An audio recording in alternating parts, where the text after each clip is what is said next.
ஒன்று தொடங்கி 16 முடிய. உன்னதமானவரின் மறைவில் இருக்கிறவன் சர்வ வல்லவரின் நிழலில் தங்குவான். நான் கர்த்தரை நோக்கி, நீர் என் அடைக்கலம், என் கோட்டை, என் தேவன், நான் நம்பி இருக்கிறவர் என்று சொல்லுவேன்.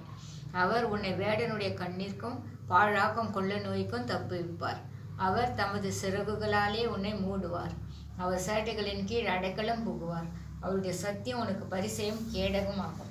இரவில் உண்டாகும் பயங்கரத்திற்கும் பகலில் பறக்கும் அம்புக்கும் இருளில் நடமாடும் கொள்ளை நோய்க்கும் மத்தியானத்தில் பாழாக்கும் சங்ககாரத்துக்கும் பயப்படாதிருப்பாய். உன் பக்கத்தில் 1000 பேரும் உன் வலதுபுறத்தில் 14,000 பேரும் விழுந்தாலும் அது உன்னை அணுகாது. உன் கண்களால் மாத்திரம் நீ அதை பார்த்து துன்மார்க்கருக்கு ஒரு பலனை காண்பாய். எனக்கு அடைக்கலமாய் இருக்க உன்னதமான கர்த்தரை உனக்கு தாபரமாய் கொண்டாய். ஆகையால் பொல்லாப்பு உனக்கு நேரிடாது, வாதை உன் கூடாரத்தை அணுகாது.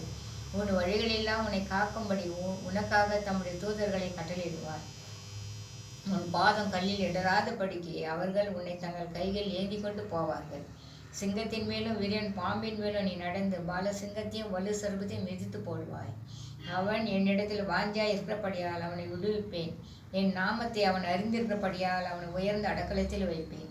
அவன் என்னை நோக்கி கூப்பிடுவான், நான் அவனுக்கு மறு உத்தரவு அருளி செய்வேன். ஆபத்தில் நானே அவனோடு இருந்து அவனை தப்புவித்து அவனை கனப்படுத்துவேன்.